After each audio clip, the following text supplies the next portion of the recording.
Oh, yes, the panic is real. You've run out of winter and it is spring.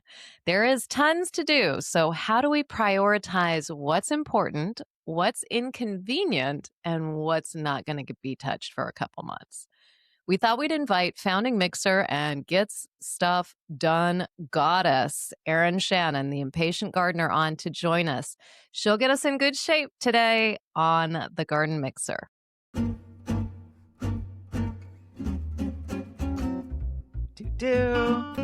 I'm Leslie Harris. She's Marian Wilburn, and we have Erin Shannon with us, which makes us not fight as much as last episode, which is great. Although we do need to talk about last episode. But before we do, let's talk about alcohol for a minute. I brought a very boring old fashioned. Marianne is still doing the Lent Libre. thing. Still free of alcohol for Lent, waiting desperately. This is Good Friday, and we're going in. I'm not casting judgment. I'm just saying, I'm just putting it out there. But we're going into Easter weekend. So come Monday. What do you have there? That's a pretty thing. I have. Now, this is a very summery drink. This is the drink that I personally associate with summer, but spring is close enough to summer, so I figure we're sort of celebrating spring. This is a classic daiquiri. This is a proper daiquiri. It's not red. It's not a. Oh, Marianne, it's not red. Did you say? Yeah, the horror. That's not a proper daiquiri. So this is a proper daiquiri. None of this frozen out of a machine thing. This is rum and simple syrup and a lot of lime juice. Well, not as much lime juice as rum. And that's that. And it is a delectable, wonderful cocktail. And you don't put in too much simple syrup because nobody wants a sweet drink. This is all about the tartness. If you like lime, this is it. I have a question. Isn't that just a mojito? Well, mojito is tequila. So that would be a Leslie drink. Mojito is not tequila. What planet are you on? Isn't mojito no, tequila? Maybe Leslie's. I think Leslie's would be with tequila, but a mojito is definitely with rum. Really? Oh, no, this is a real daiquiri. I put on Instagram, we had 80 degrees yesterday and we had about almost an inch of snow today. So that's why I'm all mixed up and I'm doing not spring, not summer, not winter, but a fall. Old fashioned. I mean, I didn't know where to go besides to my favorite, which is old fashioned. That is and you are old fashioned with your old fashions. Well, this meeting will come to order, ladies. This meeting will come to order. We have some serious clear ups to do, and I want to start with asking Leslie. The witness will explain why she rejects the phrase, and last episode, garden responsibly, because ironically, I don't. I use that phrase a lot, actually. And I'd like to have you explain yourself, young lady. I went back to the moment of the podcast to see what I was thinking in my little pea brain. And I actually gave you the stiff arm. Like, I reject that phrase. So my meaning was that I don't want to be beholden. It's like the whole thing that we talked about on that last episode. I don't want to be beholden to what other people think I should be doing. Of course, I'm a responsible gardener. I'm the one who doesn't let any chemicals on my lawn, like most gardeners. I don't think I should have to qualify my wonderful thing that I love to do with that, with that adverb. I just I'm gardening. Of course, I'm responsible. I'm an adult with an old fashioned. That's why. It's one of those things where I actually feel that that's the middle ground, where if I'm talking to people, non-native plants, native plants, what should I do? My feeling is be responsible. Think about things that you're doing out there, but just don't get, caught up in the weeds of the rules of those crazy rules. So, all right. I think that that's okay. Erin, you think that she explained herself okay? We're going to get an unbiased judge on this. Pay you $5 later. All right. Aster and Symphyotrichum, which I always feel like I'm saying wrong. Symphyotrichum, yes. When we were talking about which native plants we liked, I started off with immediately asters and Symphyotrichum. And actually, I wanted to clarify that because I always forget this, that when aster turned into blah, when it just went up, and I love this paper. Did you give me this one, Leslie? How faster to master the aster disaster? No. From Missouri? No? All right, well, I'll link to this in the I show love it. notes. A great paper out of Missouri, and and we'll link to this. But it talks about, and it's quite scientific. It goes into why these plants went into different places. We actually only have one native aster now as an aster, but pretty much all the Symphyotrichums are, with the exception of, I think, one, are North American. And I think that one is in like South America. So we're Symphyotrichum all the way, basically. Okay. All right. And I mean, in terms of native species. Is that clear as mud? We're moving on to Celandine poppy. And the problem with common names. So, Erin, on this one, if I said Celandine poppy to you, what would that mean to you? Well, I would think of the yellow flower that is quite rambunctious, best case scenario, I would How say. tall? That's what How I tall think. is it? Oh gosh, I would think, I mean, I would say what, it's 18, 20 inches maybe, sort of. Yeah, with the golden That's what I envision yellow, when you say that. almost Troilus-like flowers. Exactly. Correct. Yes, Mhm. that's what I envision. You could still be talking about greater celandine with that one, which is, and I have to put my double glasses on. This is just embarrassing as hell, but it's a look. It's a look, and I'm gonna rock it. Chelidonium majus, greater celandine, which grows at my place. The birds brought it, I think, and it is quite tall. It's sort of 18 to 20 inches, and it's sort of wild. The yellow flowers about that big, but the lesser celandine is actually a ranunculus, or now Ficaria. That is also considered invasive in Virginia. The Chelidonia, or did I say Chelidonia? Chelidonium majus is not considered invasive, but it's not, it's not a terrific, um, you know, what do they call it? Emerging invasive, that sort of thing. So all of this to say that I call what you're talking about the Staphylum. Did I say that right? I believe that is the Stylophorum, the phylum. Styloforum, sorry, Staphylum. Who cares? Well, few of our listeners and me, actually. I call that wood poppy. Celandine has never been involved in that. It's always been a wood poppy. So I think all of this that I have orchestrated, this big mess, is just to say botanical names matter. And that's the reason why they matter. Because when you were saying celandine, I'm thinking this other thing completely. But is it greater? Is it lesser? Well, it's neither. So it turns out I don't know the botanical names for any of those, or just one or two. So, Well, the one but it I would help. provided yesterday, you can go back and listen to. Damn, I Yeah. wish I had planned that. Yes. Okay.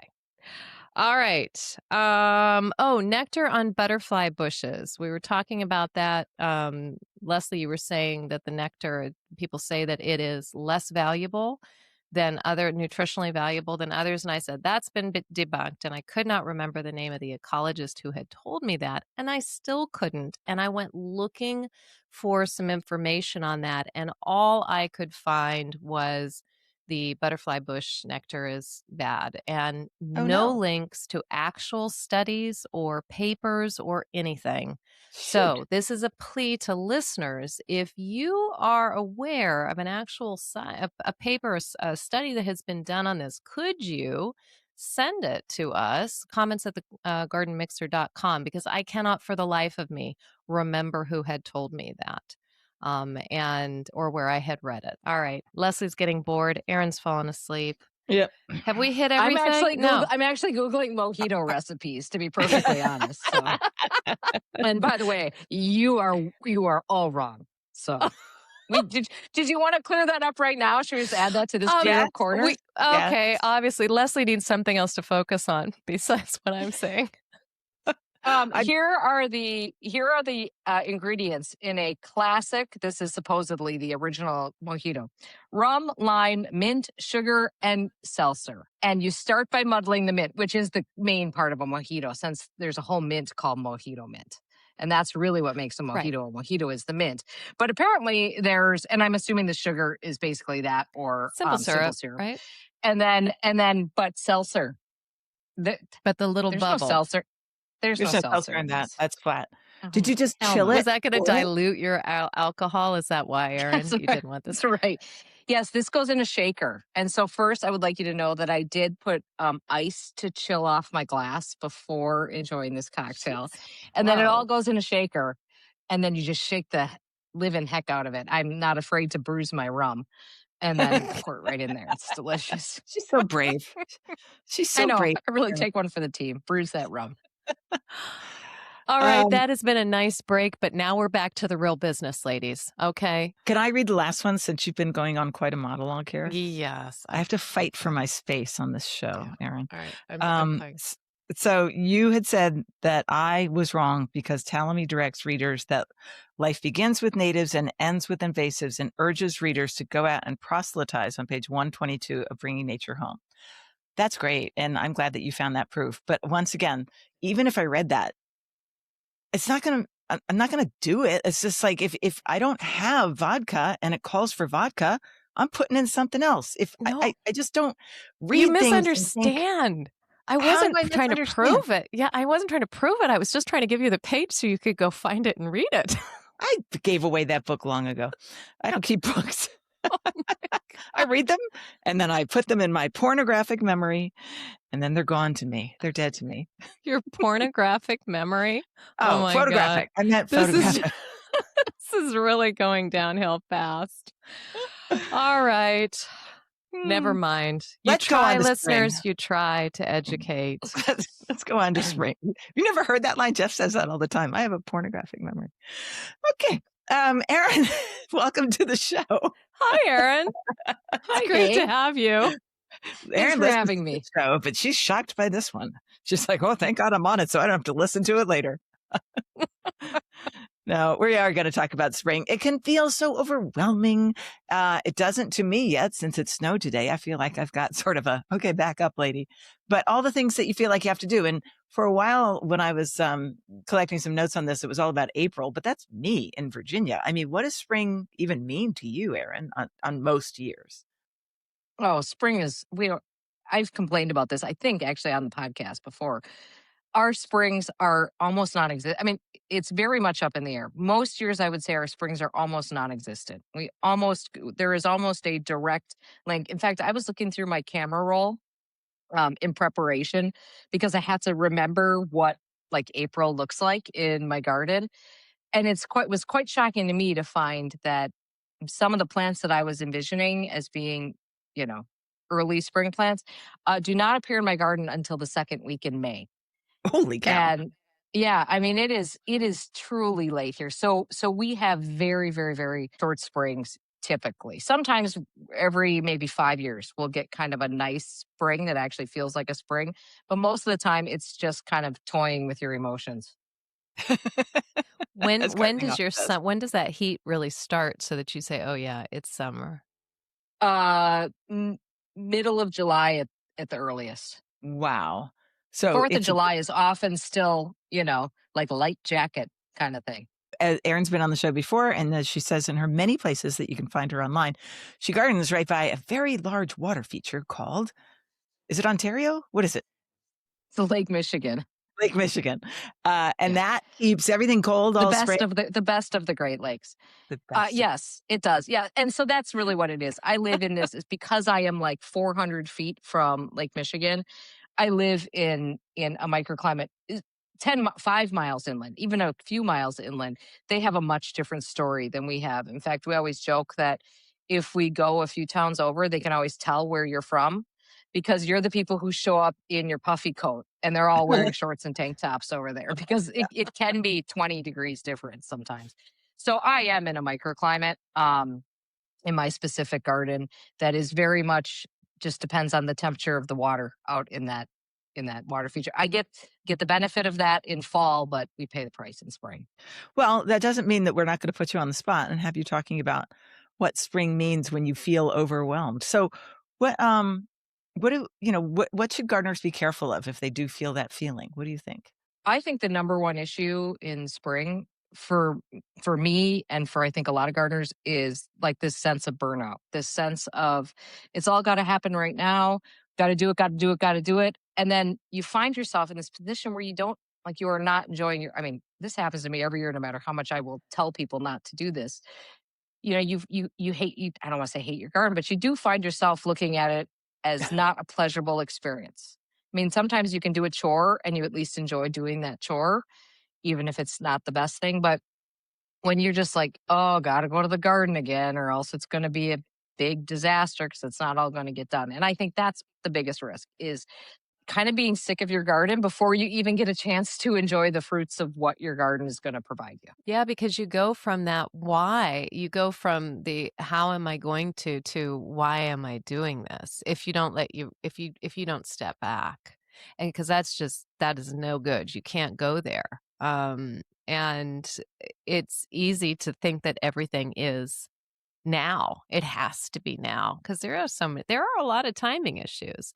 I'm about to leave. I've got to go for a family visit and just trying to figure out how am I going to get all of the pruning that I need to get done. And forget about the weeds, forget about the seeds. There's a lot of things that are not going to get done. And honestly, there's a lot of freedom in that. When I finally had this moment of, you're not going to get all this done. So what's most important? The pruning. Pruning is most important because I can weed stuff up later. God knows the weed seeds are always going to be in the ground. And if this is the year that I have to buy tomatoes, so be it. And one more year for sweet pea fail. Oh, We talked Marianne to growing sweet peas last year. Didn't work out so that's well. right. Not so good, but it's personal. I'm going to do it again. It's going to happen. Okay. It's going to happen. I don't feel like I have anything. Of course, I don't feel like I have anything, but get that bell ready. When I ran my gardening business, it was a blur. It was a blur. We're very early here in Virginia, even more so than Marianne is. I do remember having a conversation with a woman whose garden I had installed, like a big old poolside, lots of dollars, lots of plants. That was, she was sort of at the base of a small mountain, and we're standing looking at her things, and she's called me and she's very upset. She knows not anything except that she wants a beautiful garden. And it's halfway through March, but the weather's warm. And she says, I just don't understand. I paid all this money and you put in all these plants, and where are they? And I said, well, Susan, I would just ask that you look up at the mountain that's looking over us now. Do you see any leaves on any trees? She said, no.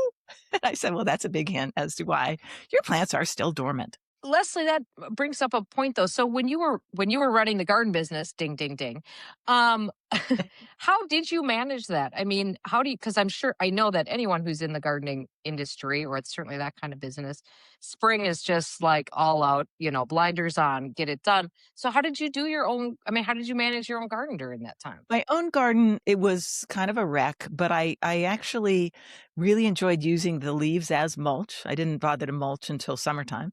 I had planted a bunch of bulbs because I could, because, as the business is winding down, you can plant as late as December. And so I just enjoyed those, and they covered up a lot of territory. I had already done my pruning. So I felt pretty good about that. It wasn't, what is it? The cobbler's children have no Yeah. shoes. It wasn't quite that bad, but it wasn't a thing of beauty. There was a year, Erin, where I was on the Historic Garden Week tour, which is a big thing here in Virginia. It was a point of pride that I worked my butt off, and I had such a good crew then that I really didn't work in other people's gardens as much leading up to that event. And I did almost all the prep for my own garden, except for the day before when I'm like, okay, 3 hours, everybody's coming. Here we go. Primp, primp, primp. So it was, low standards and patience, and just realizing it'll all be good. And I have beautiful trees. I don't have to do anything with those. Yeah, lowering your standards is not giving up. That's a completely different thing, and it should change every year, I think, and certainly it does for me. I look at the amount of tropical plants that I was growing 5 years ago versus what I'm growing right now. My racks are still full, but they're not as full as they were. I don't have 3 bananas down there right now, Erin. I have 1. But I actually have 3 more Brugmansias, so maybe 6 of one, half a dozen of another. But that's going to make my spring craziness a little bit less crazy. Yeah. So there are things that need timing, but at the end of the day, it's just plants, and it's going to be okay. Honestly, the trajectory that I go through every year is I start with got to do it all and great expectations and there's no substitute and I work myself, to a point that's not probably good. And then at some point I go, "Oh, it's really not going to all get done, is it?" Once I get to that point where I can um just recognize that it doesn't all have to, like, the weeds will still be there, they're not going anywhere without you, you can always deal with this stuff.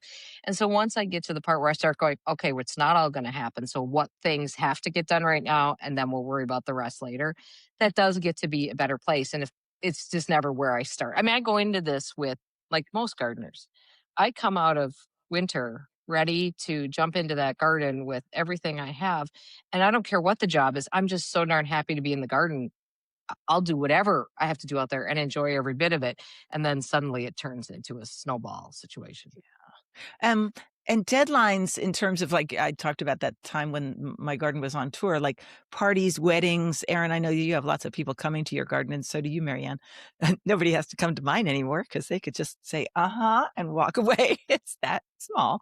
Do you feel special pressure when you know people are coming, Erin? I have never allowed any kind of tour or photo shoot in my garden before. I think the earliest is late July. I A couple of Oh, times people have wanted to shoot the garden in spring. And I know that I can't get it right. I mean, it's beautiful. Gardens are beautiful in spring with all that fresh foliage. And I just say, nope, it's not possible because I okay. just know that there's no way that I can be ready for something Okay. like that and not lose my melon entirely. So some of the only visits that I've had, I think, over in the last 3, 4 years have been in March in my garden, all serious plant people. I think, Leslie, didn't you come and visit my garden in March? I feel like you were No, here early. You were here late? I Maybe was you're here here in the later. summer. It was, Okay. yeah, it Oh, was late. that's right, but you're not a serious plant person, so that's right. There You we know go. me.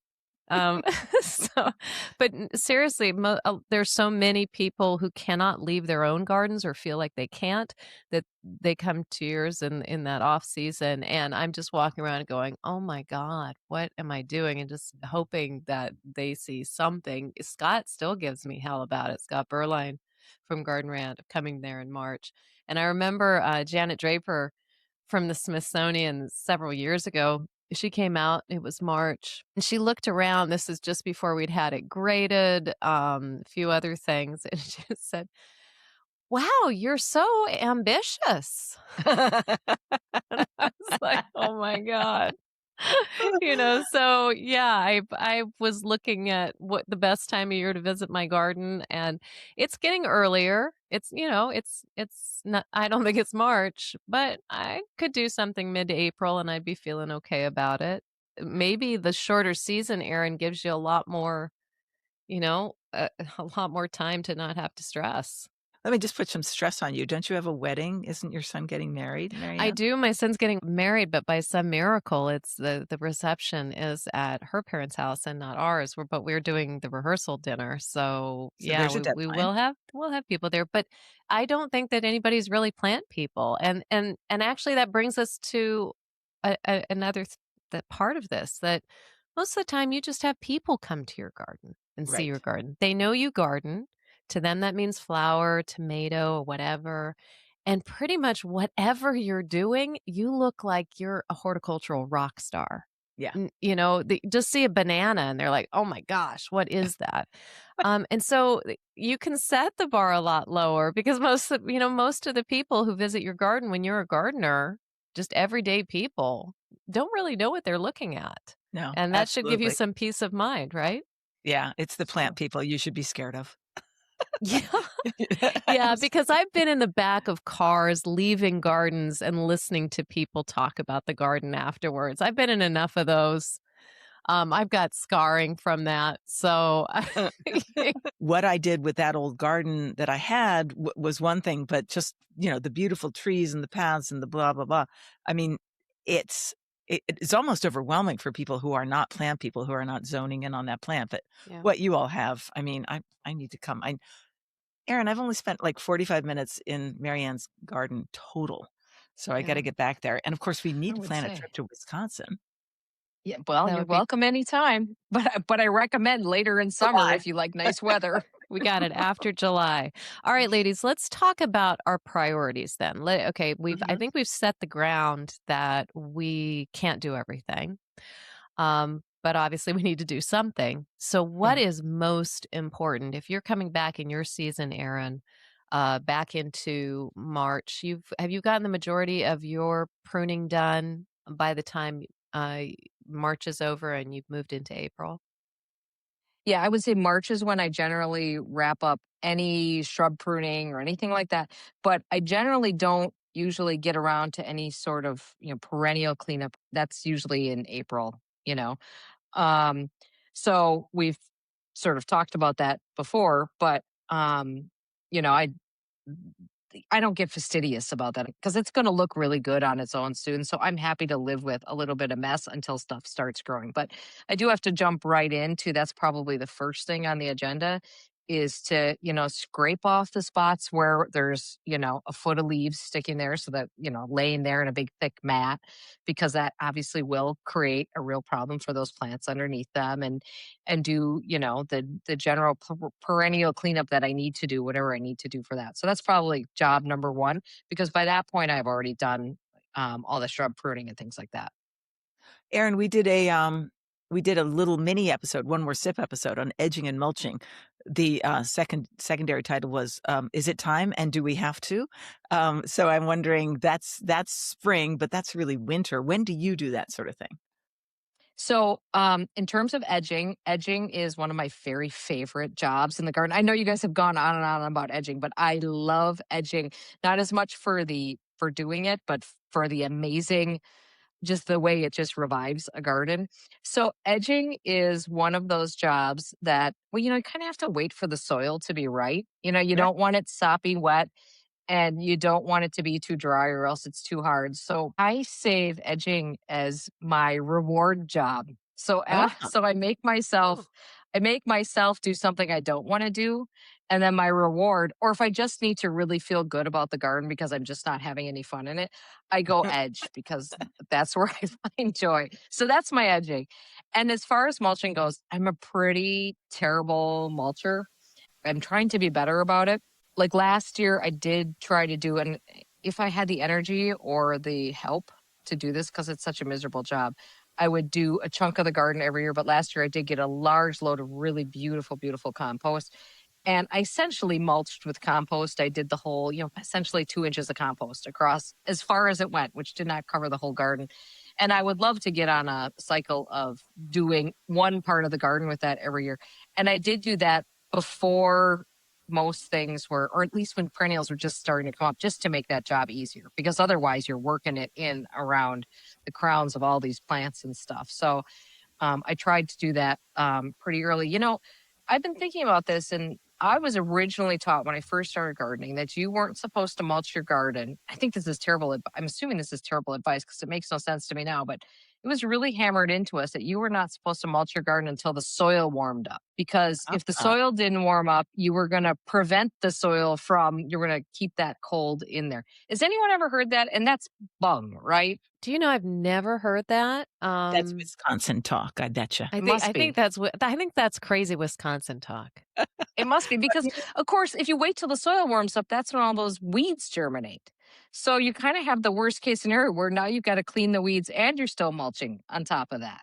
Yeah. Right. So, okay, that's what I thought. I just wanted to S- confirm that. I mean, I don't know.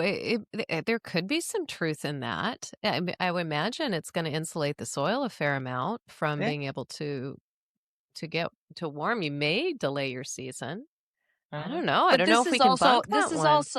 this is also left over from the days when, mulching meant, you know, however many layer of wood chips, no matter how many, or, that Good stuff point. you buy in the bag, no matter how much was already there. And I feel like we've all been a bit enlightened on that practice now. So perhaps it's all Right. wrapped up into that. But anyway, so I don't really mulch a lot because I don't care for that job. When I So do it, I try to do it pretty early on when things are just starting to show just a touch of life. So all your pruning's got to be done. All your mulching and edging. All right, what's next? What's the next big priority? shopping. Oh no. No. I got to put. Well, That would be my actually, reality. I have a note about shopping. Maybe we'll get to it later because I think you're gonna lead into a what not to do situation. But obviously, I mean, I guess are we qualify? Are we including things like seed starting in the Absolutely. mix Yeah. here? Yep. So seed starting is I like your approach, Marianne, where you go, this just isn't the year where certain things aren't going to get started from seed, and that's fine. I think that's a very healthy, good approach. If you are, Did you hear that, set on, Leslie? She said I was healthy. Sorry, Healthy. moving yeah, on. Health, oh good well, priority. um, but obviously there's some timing involved in that, and there is a window for that, and if you miss that window, then you've sort of just, well, you've taken one thing off your plate, I guess, haven't you? But there is some time there, so if you're set on going to be starting some things from seed, you do have to pay attention to that, and that usually happens pretty early. Right about the time this episode is coming up is when a lot of my main, there's a ton of stuff all happening at once, because well, I'm about 4 weeks out from theoretical last frost at that point, so Right. that's And it's not just the seed starting, it's the keeping them moist, it's the potting them up, it's the taking them out. And so if you think that you're not going to be present mentally or physically for some part of that, you're wasting your energy earlier to start it. If those sweet Mhm. peas are gonna die and brown because you didn't get them watered or you didn't get them out of their pots, there's no point in starting them. And I have felt, I mean, we were going over a healthy mind the other day, Leslie and I, that's why I'm joking. But that is something where I have managed to pull myself and say, I can see into the future here, and this is not the year for this. And yeah, it's a big advice for a lot of people. Yeah, there'll be other years. There'll be other years. I am in a happy situation where I live close to I know we're going to talk about shopping later, but I live close to a nursery that sells tiny, tiny plants at a very small price. So they've started them, they've germinated them. But if you buy them, you are committed. But it really works out for sticking them into I'm going to be home for these 2 weeks and I can keep them and then I can put them 2 weeks, 3 weeks, 4 weeks, whatever it is, depending on the size of it. It's really very nice. Starting them, yeah, but I mean, you have to be there unless you have a very dutiful person that you're living with, and your dogs do not have opposable thumbs, so that leaves husbands. I mean, what is that, a 4-week commitment, 6-week commitment? Starting seeds? Yeah. Yeah, Yeah. Oh, all yeah. at least a More. Yeah. minimum. Yeah. Yeah. A I mean, you could minimum. you It's months depending on what you're starting, but yeah, I mean, for the bulk of things, it's all of a month. It's more like 6 weeks. Well, that's just the part till you get into the part where you're herning them off. I mean, that's hardly getting them all planted out things. So, yeah, it's so a how huge commitment. It's a huge commitment. do you think about that with the travel schedule? Because I know you travel a lot to do events and stuff, Erin.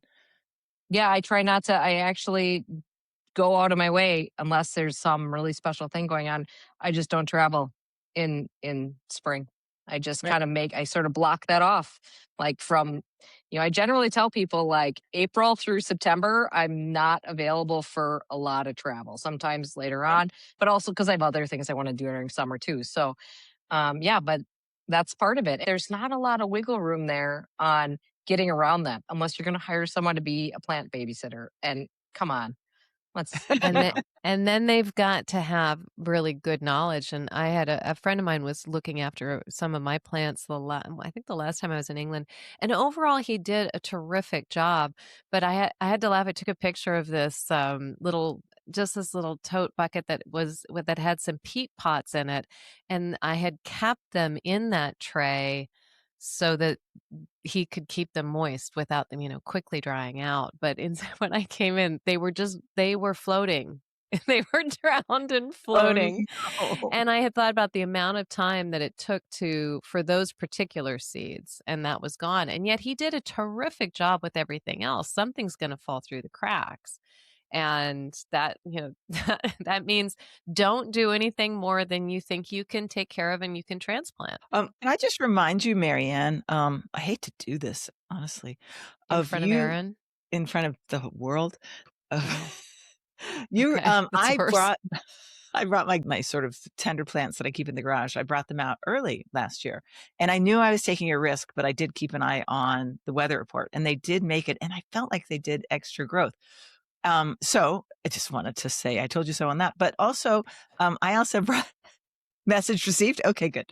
Received. Noted. I also brought some out this week, and that's kind of fun if they're portable and fun to bring out.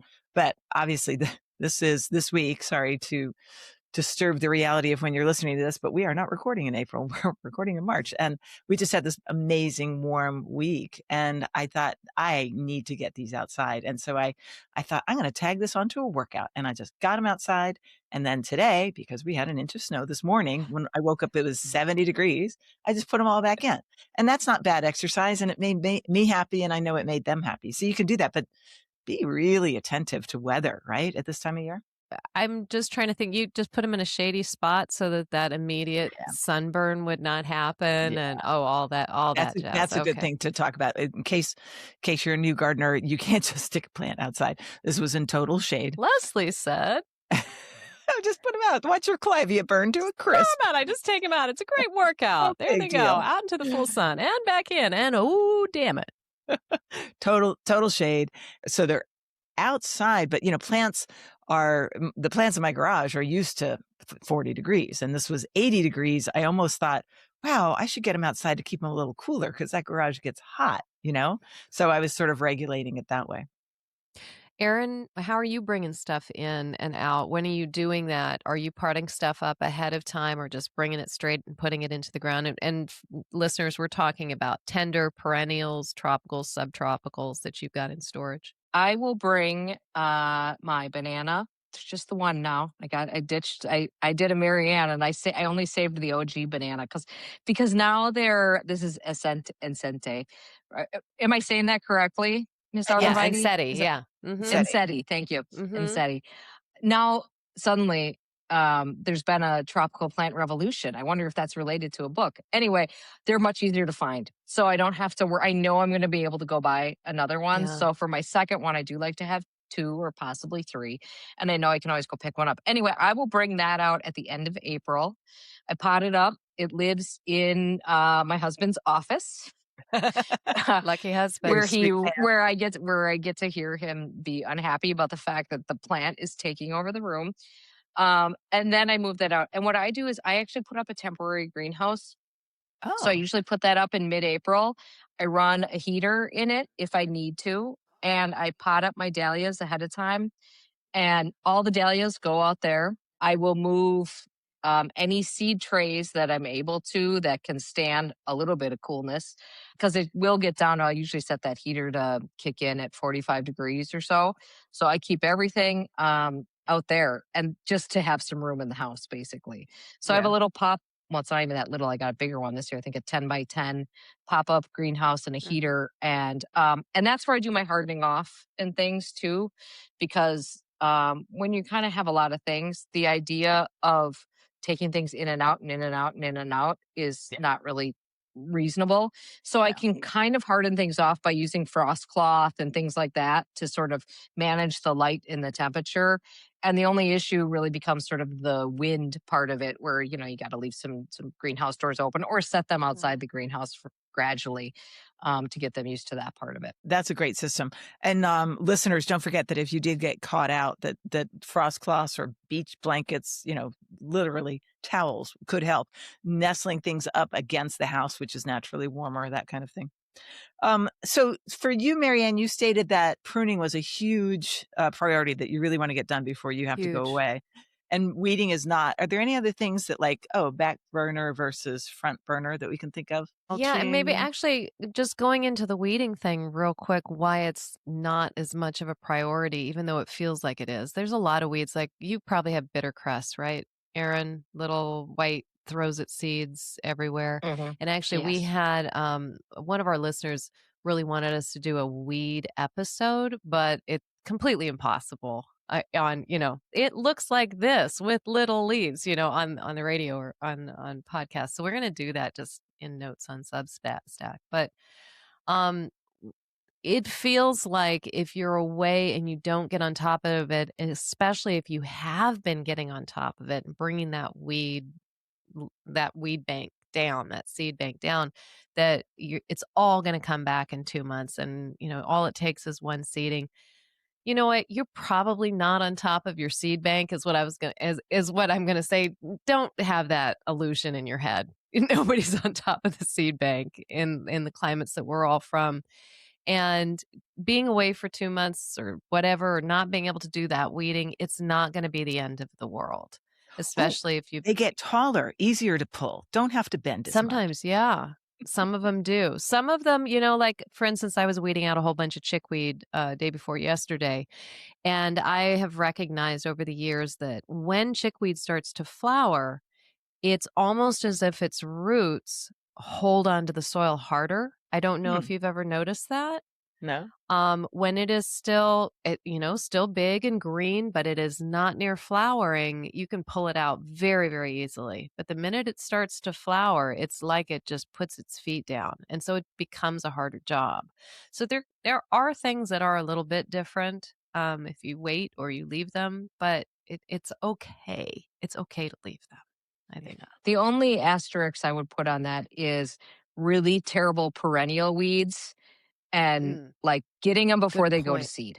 Mm. Like I'm thinking of, the nemesis of all nemesis, which is creeping bellflower. It's like the siren song with this beautiful kind of pretty spire of these beautiful little bellflowers. And they look so cute. And you're like, oh, it's pretty. It's a weed, but it's pretty. And then it takes over your life.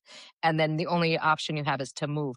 So, for me, I mean, I will never fully get over that because I will not do what some people do, which is literally dig up their entire yard and then let it sit for a year. There are Facebook groups Oh, dedicated wow. to this weed, and the people who are really frustrated with it will pull up everything down to 18 inches or something and sift their soil and do the whole thing.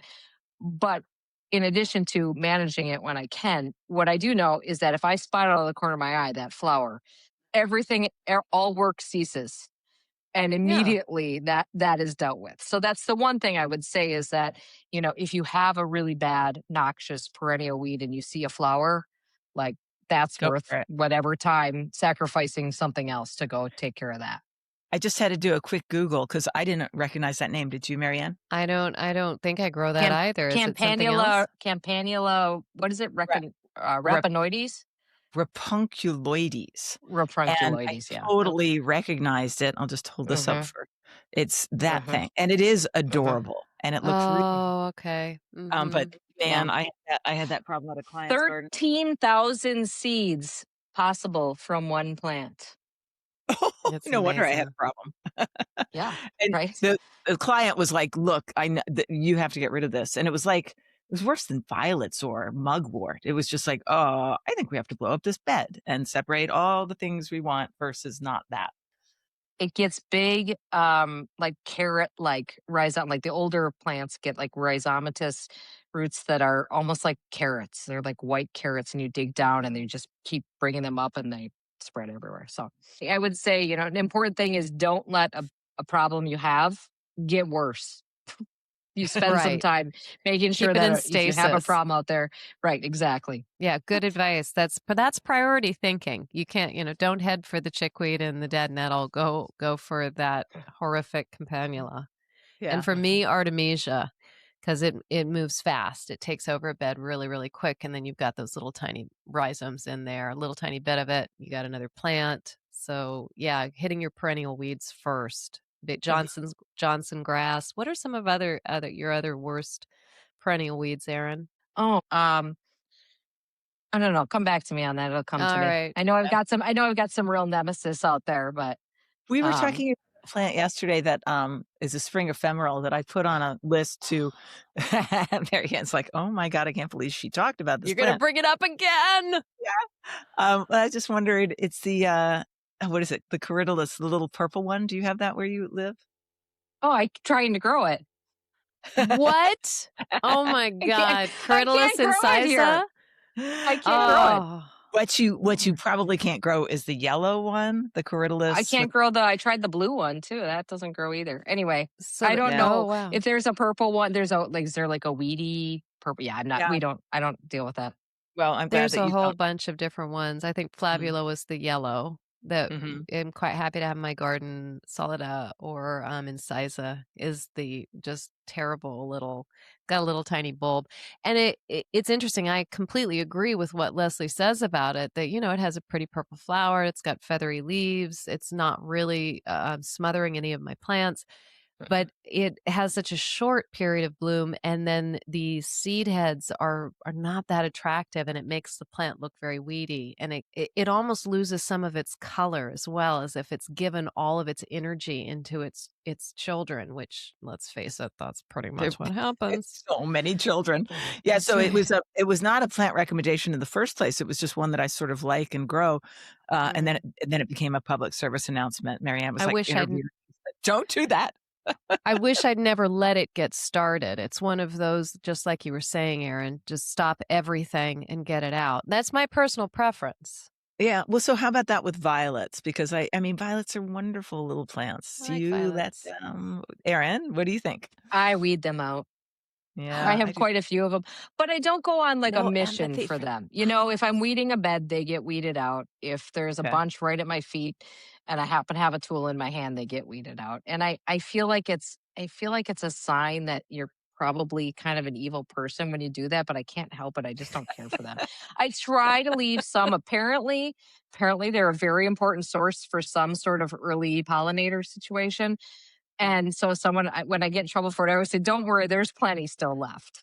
I let them grow in some parts of my garden, but there are other ones that I've just put the kibosh on. But every once in a while, I don't know if this happens to you guys, like you're weeding and you get soft on one. You're like, "Oh, I've been weeding this, but it looks so sweet right there." And then you are so sorry later. And I have to keep a hard line with violets, except in one place where I'm like, yeah, you can be up there on the hill. Right. Do you guys have any white or white and purple cross violets in your garden? Yeah. And do you feel any Mhm. sweeter about those, or you still I like do. they're out? I do Yeah. feel Yeah. sweeter Okay. about those, especially the white purple crosses. That have like a little bit of both to them. Those sometimes, I mean, if any of them get to stay, those are among them. Going back to all of our priorities, and you're on social media a lot. You do a lot of great content on there for people, and you're on Substack now. I forgot to mention Yay. that at the beginning Welcome. of the episode. So welcome to Substack. You're putting all this great information out, but there is also a lot of not so great information that's coming out on social media, and it can make us feel really, really pressured about every single thing that you have to do. Access your inner bitchiness right now. I know it's very low down. It's not as close to the surface as mine, Or mine. but or yours. Access it and tell us, what are the things that you see on social media of the uh, people putting content out that really irk you about them saying it needs to be done right now, and stop all things and do this first, and give us some of your worst. So, I have a few. First of all, She didn't have to anytime this, dig hard for no, that inner yeah, bitchiness, Les. anytime you see someone say it's St. Patrick's Day, you need to plant your peas. Without any context as to where in the world this person is, or that it might actually make a difference where you are. So I'm always like, oh, beware. I don't even know if that AI, like who is doing Uh, that? But I'm like, okay, obviously this makes, or especially what irritates me is when people are like, oh, you have to do something on Good Friday. I don't know which one it is. There's some garden test I've heard people say. I'm like, well, Good Friday is different every year. So how does that Drink work? water. That's what you have to do on Good Right, Friday. right. So yeah, so anything affixed to it is that date and you need to do it, to me is like red flag all over the place. Also, I mean, I know you guys have talked about the cleanup things and all these things, and I think this has been fairly well debunked both on this show and in other places. And actually, just this week, Mount Cuba posted, maybe you can actually, I'll send you a link to it if you missed it. They did an excellent Instagram post this week that sort of talked about when we talk about pollinators overwintering and hollow stems, what we're talking Yeah, I about. saw it. And they were actually talking about how it's not last year's stems that they're in, it's the year before stems. And they just explained it in a way that made so much sense to me that I did not fully understand until I saw it. And so I'm like, oh my gosh, it's all coming together. So I thought that was a really useful service. And then, of course, I know you've talked about this one before, the one that gets me every year. And I'm like, you know what? You like stop screaming about it because you're just preaching to the choir at this point. This weird thing that someone picked 50 degrees A steady temperature of 50 degrees before you can go cut anything in your garden. And I'm like, do you know when that is in my garden? 50 degrees steady.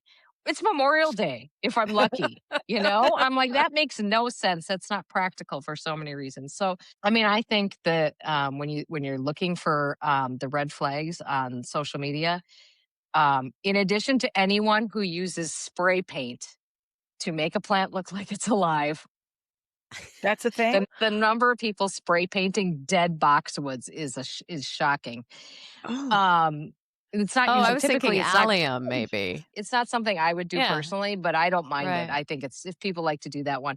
But no, there are people out there. There's apparently a special paint that has been sold that you spray on your dead boxwoods to make your boxwoods So a look whole alive. new one.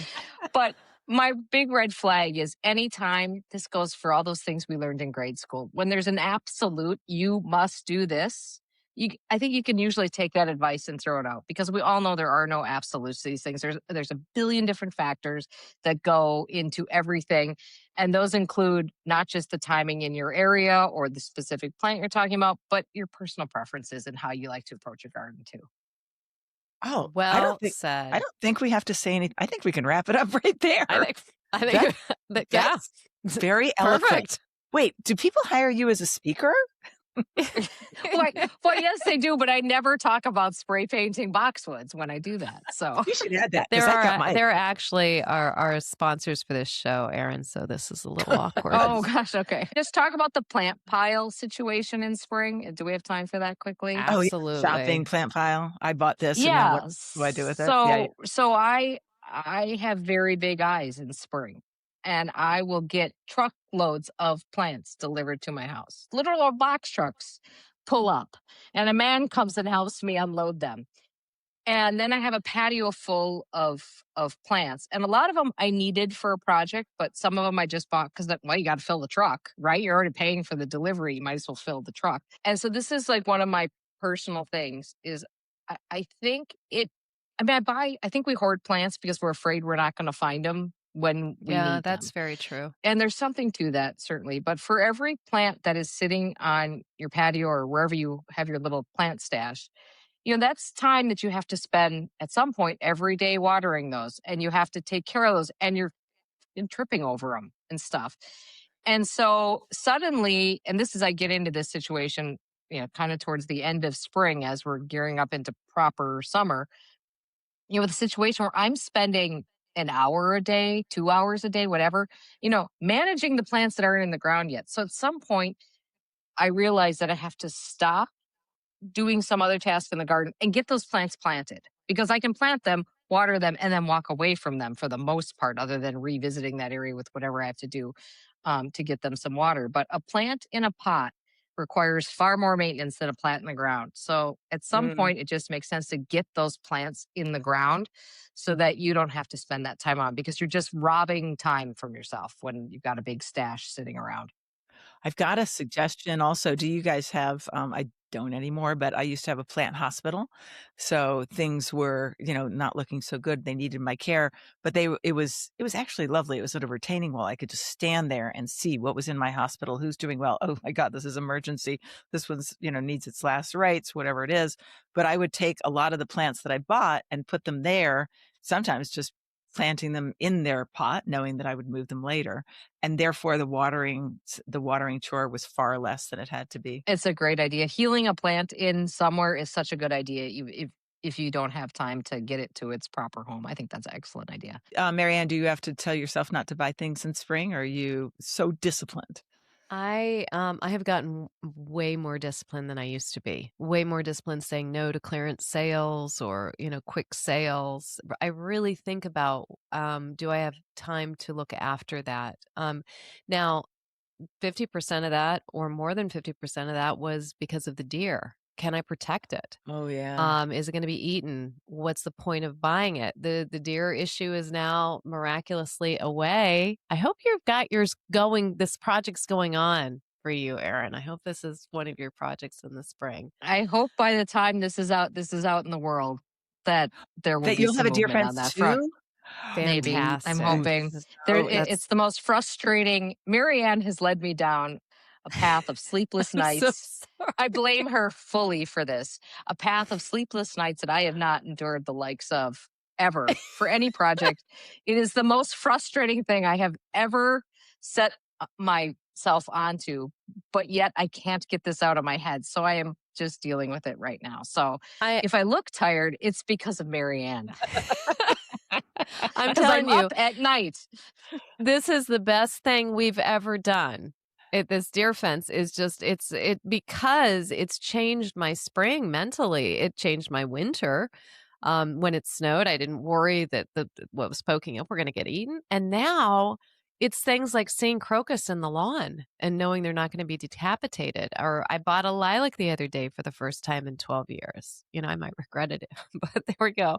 It's changing my choices. And so you're not going to regret that. If you can make it work, Erin, you're totally not going to regret it. It's going to be life changing. So I, that just I to, hope just to so. give you no more sleep for the next 2 weeks. I have two questions. One is for you, Marianne. Is that going to change your shopping for spring of 2026? Yeah, right. You got to do more shopping now, right? I know Right? I know I am actually going to be exceedingly disciplined this spring. Because I have to be away and my husband's here and he's looking after stuff. But again, floating plants, floating seedlings. I'm away for that. And then I'm taking a tour to Chelsea and the southeast of England with horticultural. And so I've got to get ready for that trip. And I'm going to be in England before I start doing that trip as well. So I'm going to be gone for about 3 weeks in May as well. Wow. And any annuals that I might have bought in May, the beginning of May, would probably be pretty toasty. So Yeah. it's best just to not, unless there is a plant that it's the only time I've ever seen it at this nursery. I'm still going to go. I'm definitely at the beginning of May. I always go up to Pennsylvania. There's a nursery up there. I love do a big buying trip. I'm still going to go because they have really good chicken too. And I want Wait, that chicken barbecue to eat chicken. or chicken? Oh, okay. Yeah, chicken to eat. And At the it's a nursery? fun day out. At the nursery, it's so cool. They've got it's an Amish nursery and they're cooking like half Chicken. chickens in barbecue. I mean, what could I'm like chicken incongruous. that comes off the bone and cheap annuals and perennials. I mean, what could be better? It's like a That's day in There's wonderful. almost no heaven. reason to leave. You could just hang out there all There the is time. no reason to leave. See, There is no. All right, my So, question for you, Erin, is what part of this whole deer fence thing is keeping you up? Just the should I or shouldn't I? That yes, I'm doing it, but how do I do it? What's keeping you up at night? I am having a really hard time managing trying to find appropriate contractors. It's not like a totally straightforward thing where we're combining quite a patchwork of different things here. But some, you don't know until you go into these things how much things are going to cost. And so then you get a quote, or like me, you have like 6 contractors out to your house and you walk away with one quote. I've only actually gotten a quote from one of them, and the rest of them won't call me back. So clearly they're seeing something here they're not interested in. Oh wow. So on another part of the project, I've been getting a lot of quotes that are definitely well, there's a hassle factor. It's the hassle factor quote, Yeah. which means, it's not attainable. So what I've had to do is adjust my expectations and try to figure out different ways to solve this, which is the part that keeps me up at night watching YouTube videos. I'm watching a lot of farm related YouTube videos. Right. Just want you to know, you guys, I am an expert at electric fences, certified on YouTube at this point. Because I watch 2:00 in the morning. What am I doing? Right. Watching some farmer hook up an electric fence. Oh gee, that sounds Well, like fun. we talked about on that deer fence episode, I have friends who have had a lot of success with those 2 wires and with a scent lure, who have protected vineyards and all that sort of stuff. They have a lot of more sun than I do to run solar powers and stuff. So, I mean, those things are possible and they can work too. You can get some Well, sleep, Erin. Yes, I will soon, I'm sure. Leslie, I have told Marianne this, but one of the things that came up in your conversation about Marianne's deer fence that was kind of made me go down this path was Marianne had mentioned the benefit of potentially fewer ticks in the yard because you don't have deer running through your yard all the time. potentially. And so last weekend I mean, the ones that are there, I guess are going to be there. I don't know. Yeah. I don't know how ticks work. I just know that they were sent from the underworld. But just like last weekend, I was like, you know what? Maybe this just isn't the year. Maybe I'm trying to push this too much. And then my dog walked in. This was in early March, I guess, with a deer tick stuck in him. And I'm like, really? We've got deer ticks on Oh, animals in early March now? Is that what we're doing? So that was like, okay, no, we remember that part of the equation. Right. I mean, it's not going to take them all away. No, no. That's no. not going to happen. But at least we're not. At least we don't have the regular traffic pattern of more Right. of them bringing them in. Plus, they're on a bunch of other animals that, no offense, is Yeah. keeping out anyway, like turkeys. Right. Oh, really? Right. Oh, turkeys, big tick carriers, apparently. Oh, I am I'm not really acquainted myself surprised by that. with the turkey, so I was And not sure. mice. I don't know. Oh, they don't have room for that. They're tiny little things. That's That's what bizarre. I would have thought, but I don't know. Well, we've digressed a little bit and gone down the garden path, but I think we've taken care of what you should do for spring and the overwhelm. And I hope nobody feels it, because there is a lot of stuff that you can put on the back burner and just calm down. It's supposed to be fun and enjoy yourself. And tomorrow is another day. Anything else to add, girls? Don't panic. Don't panic. Yeah. I do have one other thing to add. You're going to kill me. You just wrapped it up. I just want to say one other thing. Okay. This is one little thing that works for me, which is to take a bite-sized chunk. So I will set little goal. I am one of those people who likes to achieve a goal. So I will say to myself, I'm going to fill up the tub truck once with weeds. Like right now, I'm just going to go out there. It's going to take me like 10 minutes, 15 minutes, whatever it is. Once I fill this up one, then I'm done and I've accomplished something for the day. So I feel, when it can feel like you're not making any progress because there's so much to do, I find some way to give myself a little check mark on something. Good advice. Don't waste your 10 minutes, says our friend Nanny New.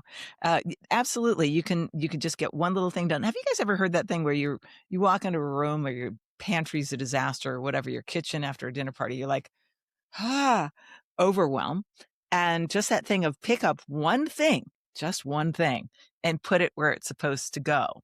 And then you just get rolling, put on some music and get going. And I think Erin's advice is excellent. Yeah. Bite-sized pieces. Great advice. All right, so we have a couple of comments that I wanted to go over for the garden mixer. We got a comment from Erin, who calls herself the Impatient Gardener. She listened to our One More Sip on hellebores and commented that she would love for her hellebores to be slutty, SLUTTY, in her garden. Indeed, fecund. With apologies to you, Marianne, she says she doesn't really know what they are. Oh, she's more of a Leslie Hellebore type of person. Aren't these pretty? What are they? But they are confoundingly virtuous.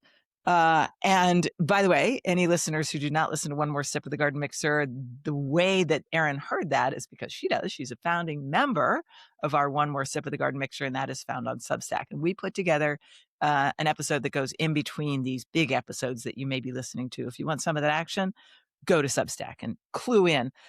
So do we have anything to respond to Erin about this, Marianne? Yeah, you don't have the right ones if you want them to be slutty. You need to be going for some of, are you getting any from Walter's Gardens, all of Hans Hansen's wedding party series, or or any of those? None of those? I don't think so.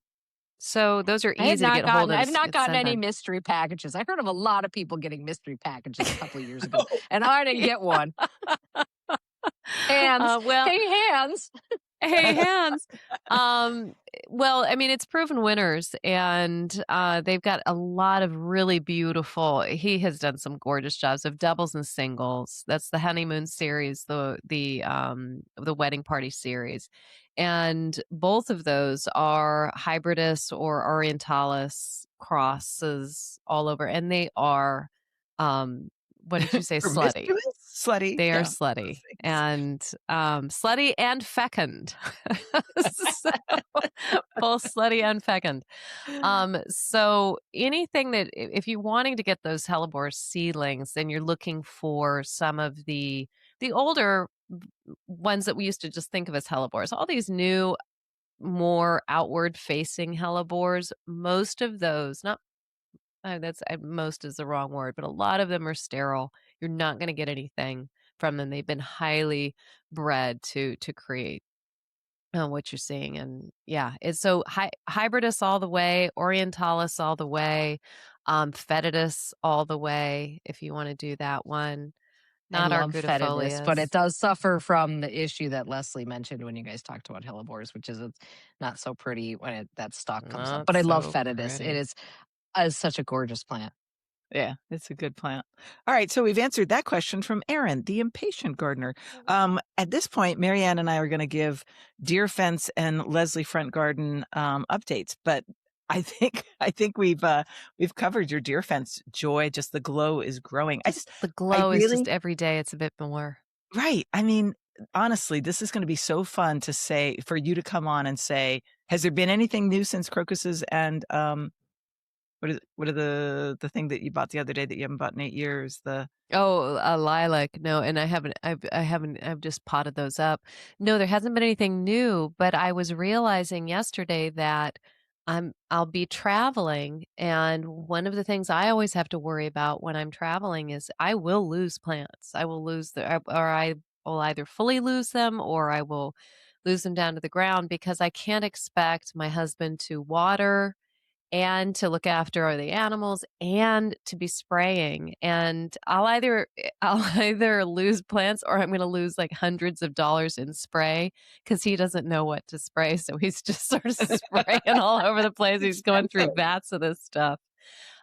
So I realized yesterday, oh wow, I don't have to even think about that part when I go away. That's the So least of my freeing. worries. So that's the deer fence That's update. the new Yeah. thing, and I have very little on the, front yard. Erin, I'm going to take my tiny little front lawn and put it into a garden this year, but it is extremely slow process because of a disappearing landscaper who was supposed to come up with a plan. That plan sort of exists now. I have to doctor it and get it to committee. So nothing new there except for just imagining what I can have, and I'm very excited about, plants that will be revealed as the season goes on. Okay. Sounds like you guys are both in the same sort of mindset here. Like you've got a big project that needs a lot of pieces to come together, and it's important, and it's keeping you up at night. Um, it is, but mine is not keeping me up at night. I'm just sort of swearing at the guy and trying to move on. Yeah, damn, I wish I'd planted that. We're at that part of the show where we each give you a plant that's doing something special in the garden right now. And it could be foliage, it could be flower, it could just be looking amazing. But it's right now. And perhaps you're seeing this in somebody else's garden and thinking, oh, damn, I wish I'd planted that. I need that in my garden right now. So looking at other plants in other gardens, what is yours, Leslie?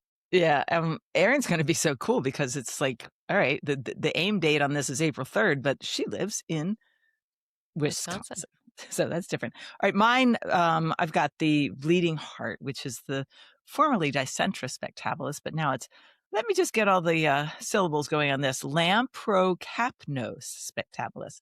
And so we're talking about the big So old much bleeding easier. heart. Oh, do you think? Oh, yeah. So much easier.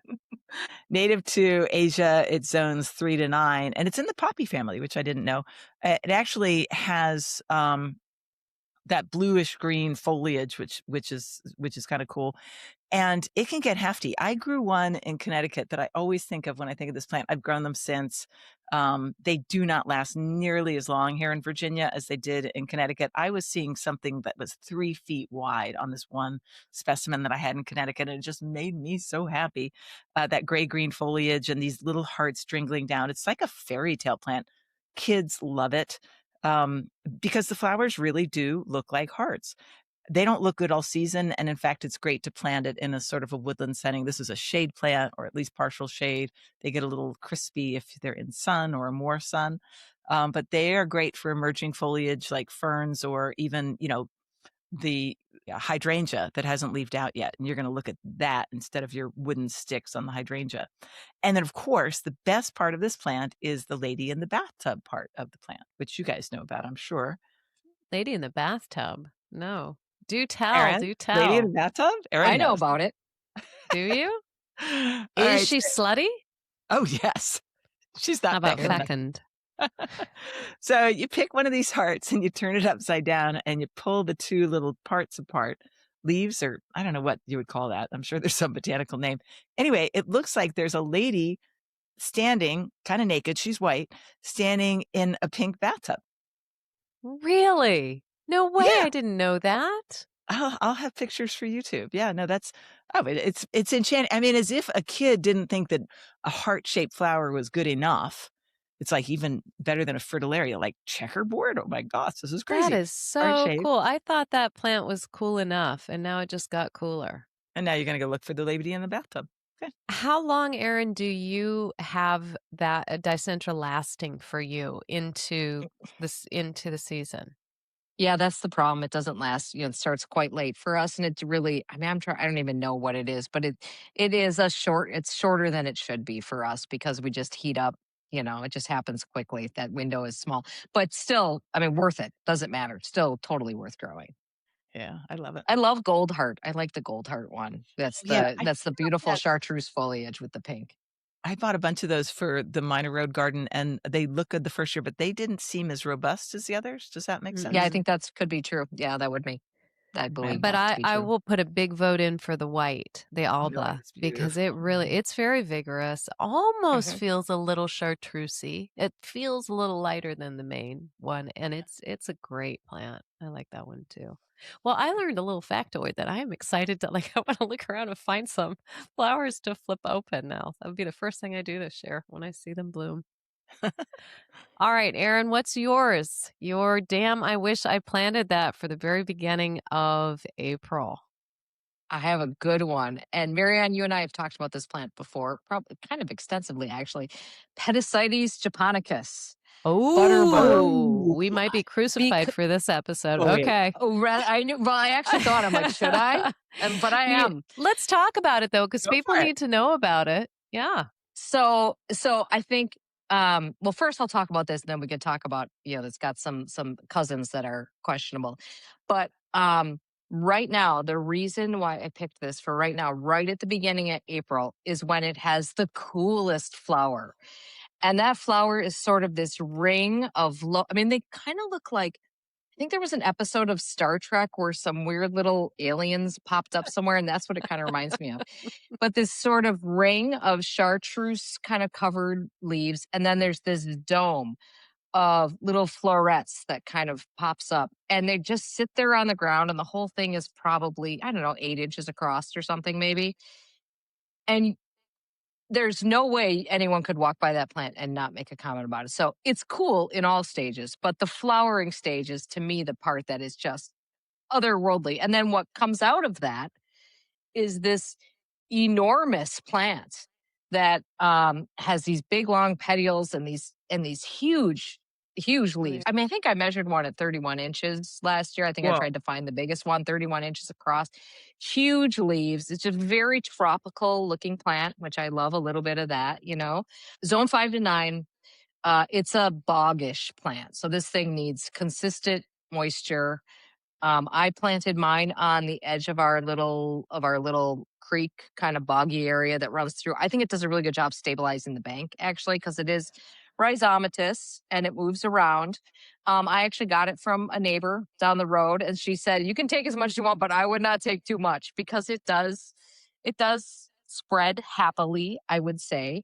Some people know it as Yuki, which is what it is called because it is edible. The stems are edible Huh. and petioles, I guess.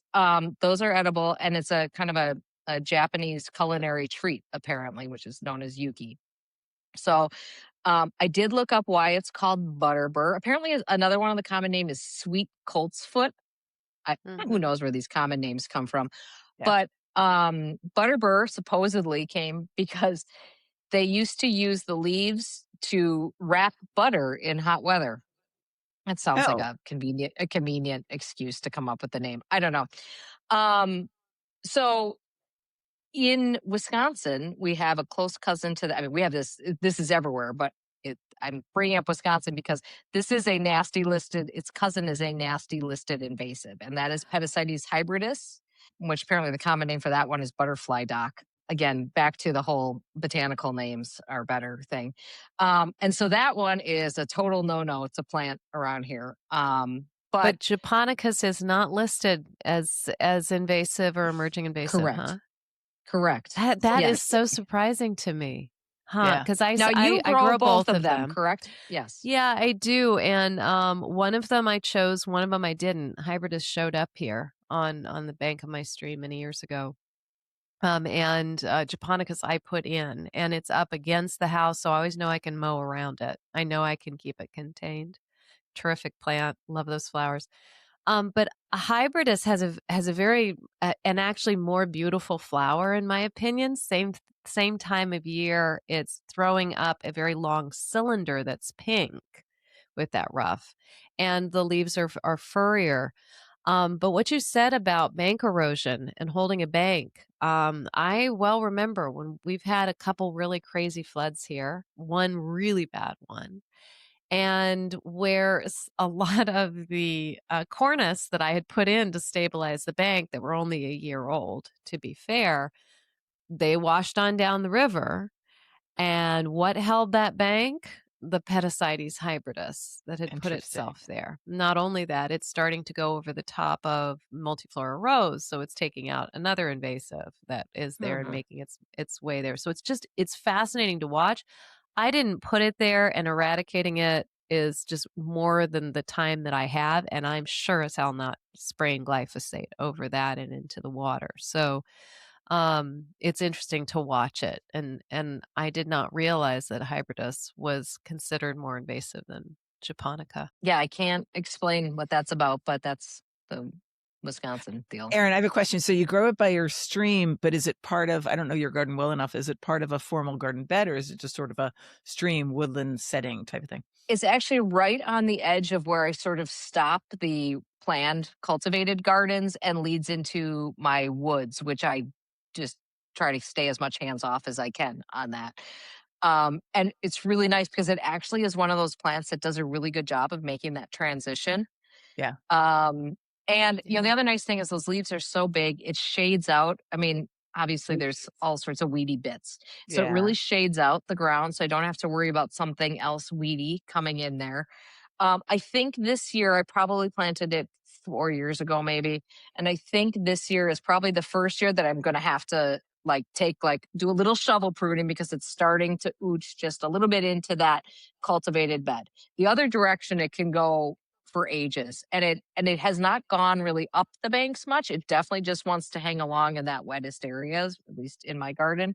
I love the plant. I do like having plants that catch people's eye. I love It is the fun. process of watching people walk through my garden and to see what they notice. And Yeah. everybody notices that plant at every stage. It is one that every time I talk about it though, I do put an asterisk by it and say, find out if this is really the right plant for you because there are some characteristics of this plant that certainly make it not right for every garden. And there's some variegated cultivars and also some bronze cultivars, sort of purpley bronze. I grow those too. And those are, sort of like this big. They're maybe Mm. 6 to 7 inches across, not quite as vigorous. So I think it's a wonderful plant. I really like it. But I do have to pull it out from moving towards some hellebores that I put in, some Ice and Roses hellebores.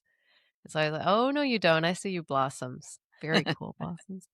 All right. What All you got, righty. Ann? I got Primula veris, the cowslip. It's a very humble, very old primula.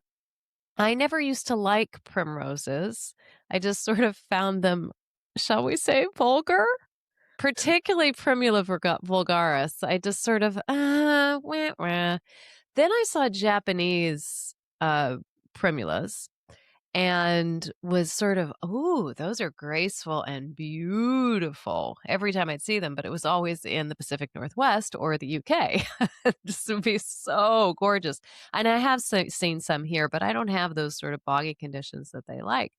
But a few years ago, about 3 years ago, I bought some Primula veris, which is the cowslip. It's a yellow primula that's not low to the ground like the primroses that we think of.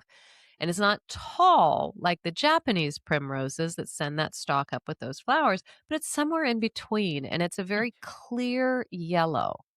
And it holds these little stalks up from this massive foliage this time right now, and it works really well with tulips. We're going to do one more sip with Erin with tulips in just a minute. It works really well with other daffodils and all sorts of different plants. So it's very, very easy to divide. In fact, I just did it a couple weeks ago where I just sort of got the soil. You can see those new crowns that they're harder to divide than a juga with your fingers, but just a little tiny bit of a razor blade in just the right spot, and then they're coming apart. So, and they seed themselves with seeds. So what's not to love? Also, I think they're like zone 3 to 8.